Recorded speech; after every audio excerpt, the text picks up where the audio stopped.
Assalamu alaikum. Welcome to Fiqh Made Easy. Today we are discussing two topics. One is qaza fasting and the second is kafara related to fasting.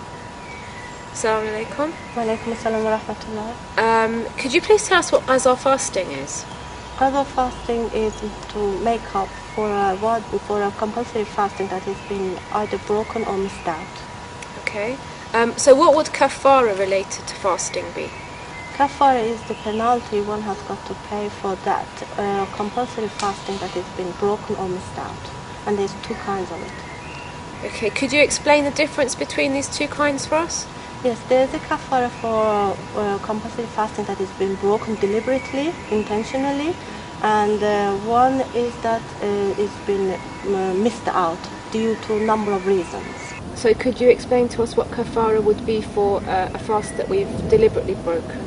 For deliberately breaking or missing out fasting, compulsory fasting, is that one has got to either fast 2 consecutive months, that is 60 days, plus make up for the day that is missed out, that means 61 days altogether. Okay. And for this there is a condition that if one decides to do this fasting, make up for it, it's got to be 30 days in one go plus another 1 day of the second month. That is 31 days in one go without breaking, and then the rest of the second month can be made up later on a gradual basis. But if this person who decided to do it sees that this 31 days falls probably and the period of, we said there are forbidden days during the year that one cannot fast. If it falls on those days, they've got to restart again or just wait and do it at the period that those days don't clash with the 31 days. Okay. And then it's feeding 60 people. That is, we say mod ta'am, that the meaning is mod means the quantity of it, which is 750 grams of, and the ta'am means is either flour, wheat, barley, bread or dates, and cannot be anything other than that. I mean, people cannot go and say I'm feeding these poor people, needy people with chicken, meat or whatever different dish. So only those specified? Only those specified, and that amount, 750 okay. grams. So 750 grams, okay. And also it's free and slave, which nowadays it's not applicable because you can't find slaves to free. Mm. So that's for compulsory kafara. Okay. What about the other kafara which you mentioned? Yeah, and the other one is that it's not called actually kafara, it's called fidya more like, because it's not intentional. It's because of some circumstances people have to break their compulsory fasting, and those circumstances one can name them under, like somebody is pregnant, becomes pregnant, it's not good for the baby or her health, or breastfeeding, or is sick, somebody becomes sick. So these people have got to wait until the period is gone and then make up for it. And or they are old people and they know that for the rest of their lives they are not going to be able to make up for it. So these actually in that case they'll all these people, or they're traveling as well.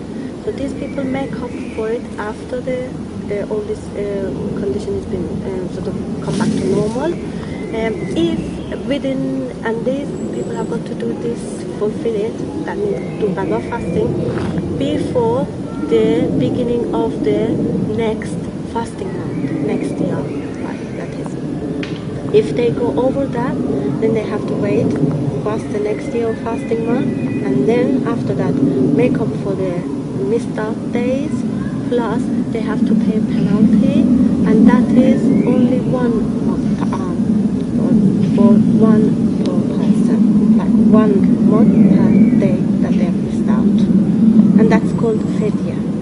And if is a poor person, say old person, and knows there is no chance of like in the future being able to fulfill the fasting, yearly fasting, what happens, they give fidya per 1 mod per day, and then after having a healthy, long, happy life, once they have passed away, their eldest son is obligatory on their eldest son to fulfill that fasting for them, either to fast for them or to pay someone to do it for the parent that is missed out. And this is obligatory. If they don't do, they are actually sinning. And for the ladies who are under that particular monthly cycle, and they make up for it later on. Could you explain to us what the combined kafara is? Yeah. Combined kafara is when somebody breaks the wajib, the compulsory fasting, by committing a void act, a sin, haram, that's forbidden act, like adultery or like drinking alcohol, which in itself is a sin. And this is done on the fasting month, breaking a wajib, a compulsory fasting. Then they have to pay penalties, collective penalty, kafara jam. And that means to pay all those three kinds in one go. They cannot have either fasting 2 months or feeding 60 people or freeing a slave. It's got to be all three of them. Freeing a slave doesn't apply nowadays, but the other two have got to be done in together, collectively. And there is another kafara as well.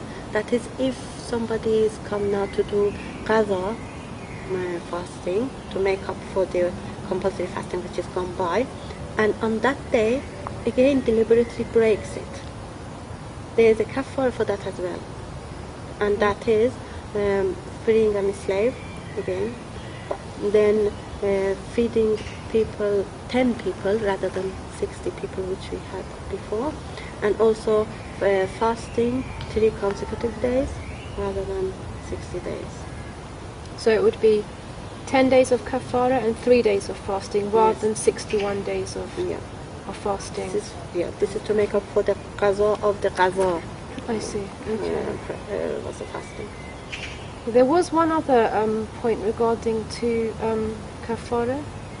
Yes, it's kafara is the travelers, people who travel, if they fast and they don't know the rules, and they find out later, their fasting is void, although they've carried on.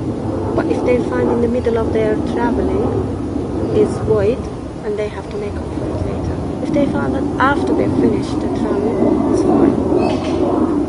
Could you explain to us what fetria is? Yeah, fetria is sort of people, when the fasting month is finished, 30 days is finished, and they've completed it, is in the form of money they pay out, but it's the cost of one portion of food, not any food. This is where you can bring in cost of meat or chicken or very luxury food, but something that it is customary between most of the people, and that is paid out, and it is wajib as well, and it's got to be put aside the night of the Eid al-Fitr. So on the last night of Ramadan, yes. Which is different from fidya, which we said fidya has got to be only flour, wheat, barley, bread, and dates, nothing else. Okay, is there any other point that you feel might be of importance to discuss? Yes, one thing is here then. There are like 9 type of actions that void fasting. Out of these 9, 2 of them are very important.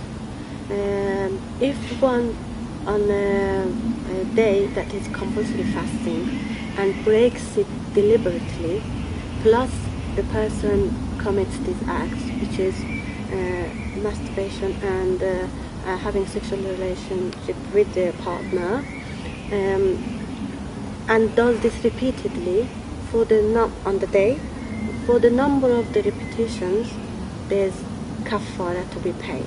That means it's got to be for the day that he's broken deliberately, plus for the sin he's committed, number of times. If he's done twice, it will be twice 60 days. Twice 2 months. That means 4 months and 120 days of fasting. But other than that, for the rest of the things that they avoid, they break the fasting. Swimming, diving into the water actually, or eating food deliberately, except those 2 acts that I mentioned before. The rest of the ones that void the fasting, no matter how many times one repeats them during the day, it's only one kafara payable. And if somebody eats once broken the fasting, eats 3 times food, he only pays for 1 kafara. Thank you very much for explaining all this to us. Thank you. Thank you. We'll see you next time.